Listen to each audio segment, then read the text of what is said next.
बिस्मिल्लाहिर्रहमानिर्रहीम। अस्सलामु अलैकुम प्यारे दोस्तों, हम अपनी आज की इस वीडियो में अल्लाह के पैगंबर हजरत मोहम्मद मुस्तफ़ा सल्लल्लाहु ताला अलैहि वसल्लम के बचपन का बकरियां चराने का एक बहुत ही खूबसूरत वाक़या सुनाने वाले हैं, जिसको सुनकर यकीनन आपका दिल खुश हो जाएगा। इसीलिए आप इस वीडियो को आखिर तक जरूर देखें, और अगर आपको अल्लाह के प्यारे नबी सल्लल्लाहु ताला अलैहि वसल्लम से सच्ची और पक्की मोहब्बत है तो आप इस वीडियो को एक लाइक कर दें और कमेंट बॉक्स में सुभान अल्लाह लिखकर आगे शेयर भी कर दें, ताकि और भी लोगों के पास में ये वीडियो पहुंच जाए। तो चलिए दोस्तों, वीडियो शुरू करते हैं। दोस्तों, हजरत हलीमा सादिया रदियल्लाहु ताला अन्हा, जिन्होंने अल्लाह के पैगंबर हजरत मोहम्मद मुस्तफ़ा सल्लल्लाहु ताला अलैहि वसल्लम की बचपन में परवरिश की, जो आपकी दाई मुबारका भी रही है, यानी कि आपकी रजाई वालिदा भी रही है। हजरत हलीमा सादिया रदियल्लाहु ताला अन्हा फरमाती है कि जब से मोहम्मद मेरी जिंदगी में आया तो उनकी बरकत से मेरी तो जिंदगी ही बदल गई। आपकी बरकतें इतनी थी कि जिनको देखकर हमने मोहम्मद का नाम ही बरकत वाला बच्चा रख दिया। हजरत हलीमा सादिया रदियल्लाहु ताला अन्हा फरमाती है कि एक बार हमारे यहाँ सूखा पड़ गया, सब के जानवर भूख से मरने लगे, मगर जिस तरफ हमारे बच्चे बकरियों को लेकर जाते वो खूब शेर होकर वापस आते, यानी कि वो अच्छी तरह से अपना पेट भरकर वापस आते। ये देखकर सारे गांव वाले अपने बच्चे को डांट डांट कर कहने लगे कि जिस तरफ हलीमा सादिया की बकरियां चरने जाती है वहां पर तुम क्यों नहीं जाते हो। उसके बाद में गांव के दूसरे बच्चे भी अपनी बकरियों को हलीमा के बकरियों के साथ लेकर जाने लगे। अब सब की बकरियां साथ साथ चरने लगी, यानी कि हलीमा की भी बकरियां और गांव वालों की भी बकरियां साथ में चरने लगी। मगर ये देखकर गांव वाले हैरान रह गए कि सब बकरियां साथ में चर रही है, लेकिन हलीमा की बकरियों का पेट तो भर रहा है और बाकी की बकरियां भूखे रह रही है। ये देखकर हलीमा सादिया कहती है कि ये सब बरकत इस आमीना के लाल की है, ये सारी बरकत इस मोहम्मद की है। और यही नहीं, हजरत हलीमा सादिया रदियल्लाहु ताला अन्हा फरमाती है कि गांव में जब भी किसी की कोई बकरी बीमार हो जाती तो गांव वाले उस बकरी को लेकर हमारे घर आते हैं।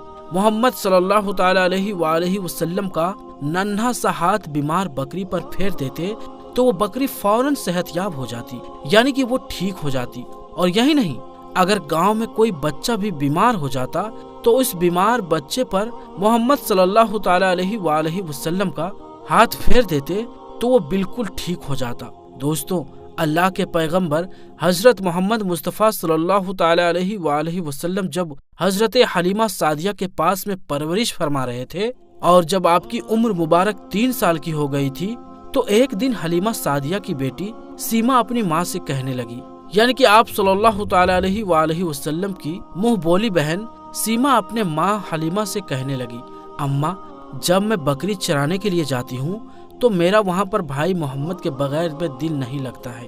अम्मा, एक काम करो, जब मैं बकरियां चराने के लिए जाऊं तो भाई मोहम्मद को भी मेरे साथ में भेज दिया करो। तो ये सुनकर हजरत हलीमा सादिया रदियल्लाहु ताला अन्हा कहने लगी, नहीं बेटी, अभी मोहम्मद तो बहुत छोटा है, अभी ये बहुत नरम है, नाजुक है, कहीं इसको धूप लग गई तो देखो कितना हसीन मुबारक चेहरा है, मैं इसको तकलीफ नहीं दे सकती हूँ, ये तो मेरा शहजादा है, मैं इसको तकलीफ नहीं पहुँचा सकती हूँ। अगर मोहम्मद के नरम और नाजुक बदन मुबारक पर कोई पत्थर चुभ जाए तो, अगर जंगल में कोई कांटा चुभ गया तो, अभी ये बहुत छोटा है, इसीलिए मैं इसे जंगल में नहीं भेज सकती हूँ, जंगल के जानवर इसे तकलीफ पहुँचाएंगे, वो इसे मुसीबत में डाल देंगे। ये सुनकर हजरत हलीमा सादिया की बेटी सीमा कहने लगी, अम्मा, तुम धूप की बात करती हो, जब मैं कभी भाई मोहम्मद के साथ में बाहर जाती हूँ तो आसमान से बादल आकर हम पर साया करते हैं, और अम्मी जान, तुम जंगल के जानवरों की बात करती हो, तो सुनो, जंगल के जानवर तो भाई मोहम्मद के मुंह चूमते हैं, जानवर तो इसके आगे सर झुकाकर सलाम पेश करते हैं। और यही नहीं, जब कभी हम भाई मोहम्मद के साथ में बकरियां चराने के लिए जाते हैं तो हमारे सब काम आसान हो जाते हैं, हमारी बकरियां भी इधर उधर नहीं जाती है। जब बेटी सीमा बार बार इसरार करने लगी तो हजरत हलीमा सादिया ने इजाजत दे दी।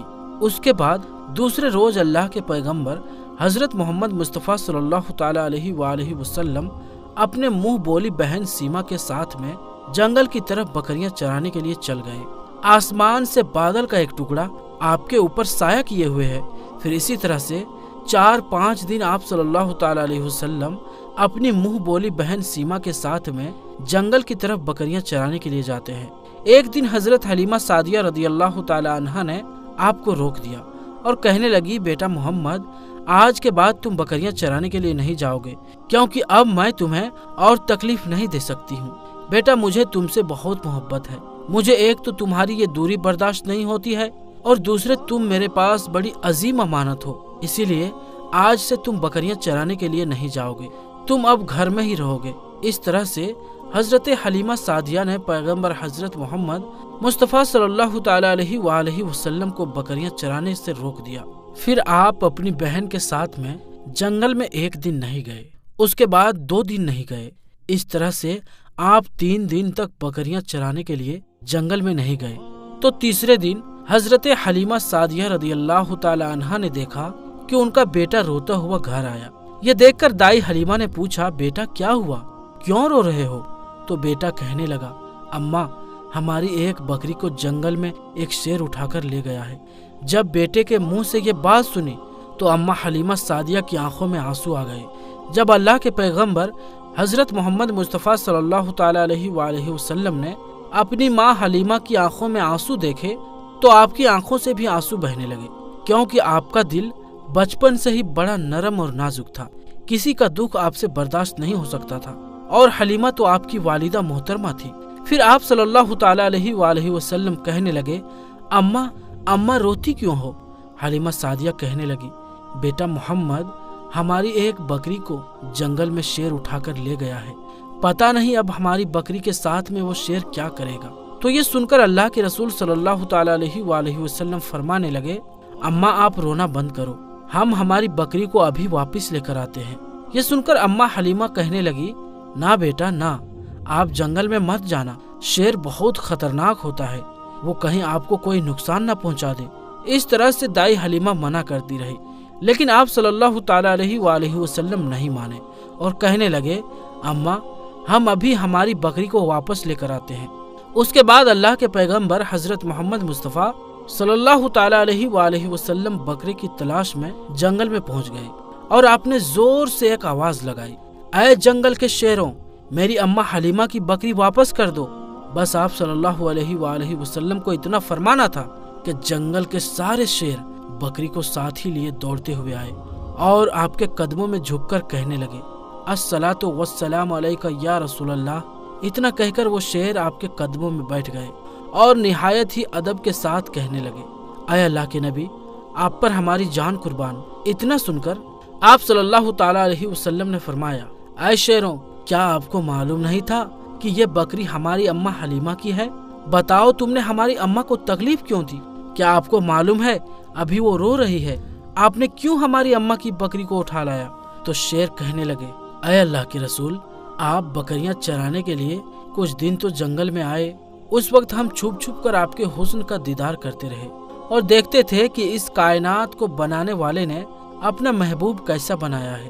اے اللہ کے رسول، اس کے بعد آپ نے جنگل میں آنا بند کر دیا، 3 دن گزر گئے، آپ جنگل میں تشریف نہیں لائے۔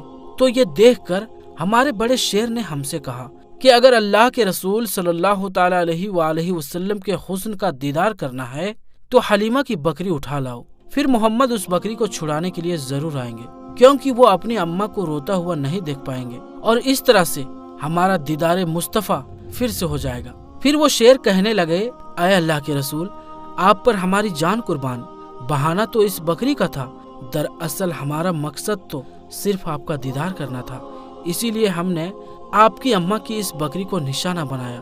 تو دوستوں، دیکھا آپ نے محبت کا یہ منظر کہ شیر کے لیے بکری ایک بہت ہی معمولی سا جانور ہوتا ہے، وہ صرف ایک ہی جھٹکے میں بکری کو چیر پھاڑ سکتا ہے، کیونکہ شیر ایک بہت ہی خونخوار جانور ہوتا ہے۔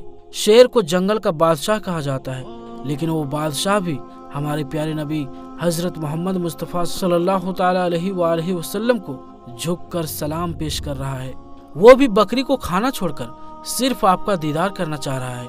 تو دوستو، آج کی اس ویڈیو میں بس اتنا ہی۔ تو دوستو، ہم ملتے ہیں پھر کسی نئی ویڈیو میں، تب تک کے لیے السلام علیکم، اللہ حافظ۔